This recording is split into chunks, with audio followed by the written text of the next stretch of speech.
હું જેડી બાપુ તમને મકર સંક્રાંતિના નિમિત્તે કાલભૈરવ દાદા તરફથી સૌને આશીર્વાદ તેમજ સર્વ ભક્તોને મારી એક નમ્ર વિનંતી, જેમ હું કહેતો આવું છું કે આપણે આજ મકર સંક્રાંતિ નિમિત્તે જે કાંઈ દાનપૂન કરતા હોઈએ છીએ તે શ્રેષ્ઠ જગ્યા ઉપર થાય, તેનાથી આપણે વિશાળ જગ્યાઓ એવી હોય કે જ્યાં આપણે દાનપૂન કરી અને એ જગ્યા ઉપર અન્ય પ્રાણીઓને અને અન્ય જીવજંતુઓને સારવાર મળે તેવી જગ્યાઓ હોય, ત્યાં આપ સૌ આજ નિમિત્તે દાનપૂન કરી અને ભગવાન કાલભૈરવ દાદાના આશીર્વાદ પ્રાપ્ત કરો.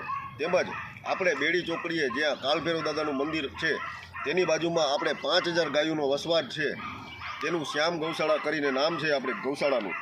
તેમજ આપણે એના પછીનું એક બીજું આગમન હતું તે એનિમલ હોસ્પિટલનું હતું. એ એનિમલ હોસ્પિટલ આપણે 25 થી 30,000 કૂતરા અત્યારે રાખી શકીએ તેવી મોટી એની માટે હોસ્ટેલ બનાવેલ છે.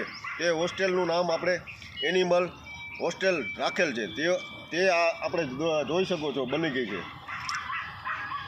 તેમજ અન્ય કામ પણ બાકી છે. તો આપ સૌ મિત્રોને, આપ સૌ ભક્તોને મારું એવું કહેવાનું છે કે સારી જગ્યા ઉપર, શ્રેષ્ઠ જગ્યા ઉપર તમે તમારું દાનપૂન કરો તો આવનારા સમયમાં આપણી રાજકોટની અંદર એક એવી જગ્યા થાય કે જ્યાં અન્ય પ્રાણીઓની સારવાર થાય, તેમજ એને રહેવા માટે રૂમ, મકાન તેમજ અન્ય સુવિધાઓ આપણે એને દઈ શકીએ.